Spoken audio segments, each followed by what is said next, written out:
They say curiosity can be dangerous, but for three friends it sparked a dare that would change their lives forever. Standing before the infamous death house, they felt the pull of its dark legends.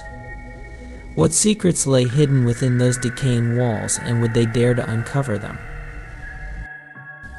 It began as a dare among friends. "Let's explore the death house," Ethan proposed, his eyes sparkling with mischief. Maya and I exchanged uneasy looks, but the thrill was irresistible. The legends surrounding the old house were chilling curses, unexplained disappearances, and an atmosphere that terrified anyone who ventured too close. Having grown up hearing these stories, we stood before the house, filled with both excitement and dread. As the sun sank below the horizon, shadows stretched across the overgrown lawn. Pushing open the creaking front door, a wave of stale air washed over us, dust mingled with the scent of decay. Inside felt like a tomb, harboring the secrets of those who had come before. I glanced at Maya, whose expression was one of trepidation, while Ethan, the eternal thrill seeker, stepped forward. "Simon, it'll be fun," he called, his voice echoing through the silence. Despite my anxiety, I followed, trying to suppress the unease curling in my stomach. The interior matched our expectations: dark, with dust motes swirling and dim light filtering through grimy windows. Peeling wallpaper adorned the walls, and the floorboards creaked ominously beneath our weight.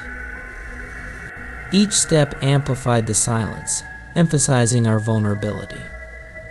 As we ventured deeper, a strange heaviness settled around us, as if the house itself were watching. "Did you hear that?" Maya's voice pierced my thoughts. Her eyes were wide with fear. We strained to listen. A faint sound echoed through the air, a desperate voice crying for help. "Please save us," it pleaded. My heart raced, and I exchanged alarmed glances with Maya and Ethan. "Is this part of the legend?" I whispered, recalling tales of a trapped voice, but I had always dismissed it as myth. "We have to find out," Ethan insisted, curiosity overpowering our fear. Against my better judgment, I nodded, drawn toward the voice's urgency. We cautiously navigated a narrow hallway, the sound guiding us forward.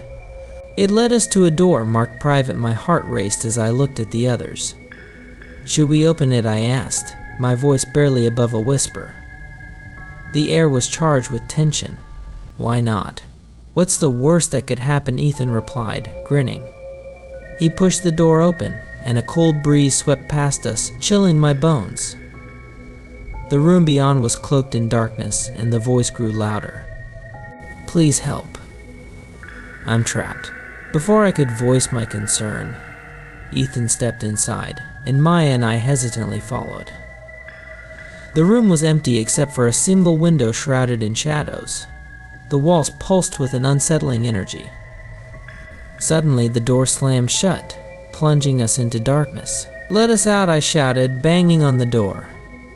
Panic gripped me as the weight of the room seemed to close in. The voice turned sinister, echoing ominously. "You shouldn't have come here. You're mine now." Fear twisted in my stomach. "We need to escape," Ethan yelled, but the room felt like a maze, shifting with each frantic movement. The whispers intensified, enveloping us like a suffocating shroud. "You will never escape," they taunted. Maya trembled beside me, tears streaming down her face. "What do we do?" she cried, her voice cracking. I felt the panic rise within me, but knew we had to remain calm. "Look for a way out," I urged, desperation flooding my voice. We searched frantically, my heart pounding in my ears. The shadows felt suffocating, the walls closing in around us. In the corner, a faint glow caught my eye, a crack in the wall. There I pointed, and we rushed toward it, hope igniting within us. But as we neared, the whispers erupted into furious screams. "Leave this place. You do not belong." Ignoring the terror, I pushed against the wall, desperate to widen the crack. It felt as if the house fought back, but I had to escape. With one final shove, the wall crumbled, revealing a small passage. Go," I urged Ethan and Maya. We squeezed through the opening, but something gripped my ankle, pulling me back into the darkness. I kicked and screamed, fueled by adrenaline, and broke free, tumbling into the cold night air. Gasping, we looked back at the house. The windows glowed ominously, the whispers fading into silence. We stumbled away, hearts racing, vowing never to return.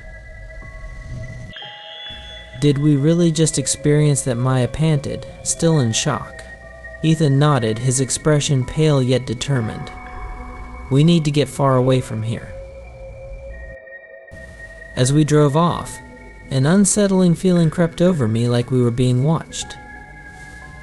Glancing back, my blood ran cold. A shadowy figure stood in the doorway, watching us leave, its form blending into the night. "You can't escape," it whispered, the sound echoing in my mind. Days turned to weeks, but the memory haunted me. I felt the house's gaze upon us, waiting for our return. The whispers echoed in my dreams, growing louder each night until sleep eluded me. I tried to dismiss it as imagination, yet deep down I knew otherwise. One evening, while sitting in my room, I received a text from Ethan. I can't stop thinking about it. "We need to go back." My heart raced, torn between fear and curiosity. "We can't," I replied, but he insisted. "What if it's all in our heads?" Soon Maya was on board too. "Maybe we need to confront it," she said, her voice trembling. We met at the house again, the sun setting behind us, casting long shadows. Standing at the entrance, dread washed over me, but I pushed it aside. We were determined to prove we weren't afraid. Inside, the atmosphere felt heavier, as if the house had been waiting for us. The air crackled with tension. The whispers returned, softer but unsettling. "You came back. You shouldn't have come back." We approached the door marked private again. This time, an inexplicable pull drew me toward it. "We should open it," I suggested, heart racing. Ethan, excitement gleaming in his eyes, pushed the door open. The cold breeze rushed past us, more intense this time. We stepped into the familiar darkness, the room vibrating with energy. "Please help." "I'm trapped," the voice echoed, desperate and pleading. Suddenly, the door slammed shut and panic surged. "Not again," I shouted. "What do you want from us?" A chilling laugh filled the room. "You shouldn't have returned. You are part of the house now." Shadows swirled around us, consuming the light. I grasped Maya's hand, backing away as the darkness closed in. "We have to find a way out," Ethan shouted, desperation in his voice. The walls felt like they were closing in. The whispers grew louder, urging us to leave. "You belong to us. You will never escape." Fueled by fear, I pushed against the wall, shouting, "Fight it!" The others joined me, and we pushed with all our strength. The room trembled, and for a moment hope surged. But then the floor beneath us gave way, and we fell into darkness, screams escaping our lips. I landed hard, gasping for air. Blinking against the sudden light, I found myself in a room that seemed eerily familiar. Dusty furniture and old photographs surrounded us. The air was thick, and whispers buzzed like angry bees. "Where are we?" Maya asked, trembling. "I think we're in the heart of the house," Ethan replied, eyes darting around. "This is where it all happens." The whispers intensified, and the temperature dropped. I felt a chill run down my spine as the photographs began to shift, the faces morphing into expressions of despair. I stumbled back, horror flooding me. "We need to go. Now." Ethan grabbed my hand and we raced toward a door at the far end.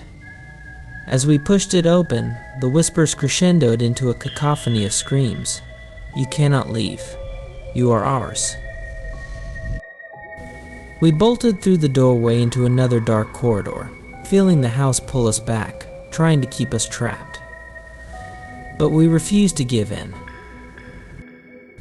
"I see a light," I shouted, pointing ahead. "We have to reach it." We sprinted toward the light, but darkness clawed at our backs. Just as we reached the door, it slammed shut. We pounded on it, desperation clawing at us. "Let us out," Maya cried. "Please." But the house laughed, a cruel sound echoing through the halls. "You belong to me now." Determined, I stepped back and slammed my shoulder against the door. "We won't give up," I screamed, and with one final push, it burst open, sending us tumbling into the light. Outside, the cool night air rushed over us. We lay on the ground, gasping for breath. The oppressive weight of the house finally lifted. "Did we make it?" Maya whispered, tears streaming down her cheeks. Ethan pulled us up, eyes wide with relief. "We're free." As I turned to look back at the house, dread filled my heart. The windows were dark, but its presence felt palpable, waiting for its next victims. "We can't return here," I said firmly. "We need to move on." As we walked away, I heard the echoes of the whispers, a haunting reminder of the darkness we had escaped. But deep down, I knew the death house would always be watching, waiting for the next unsuspecting souls.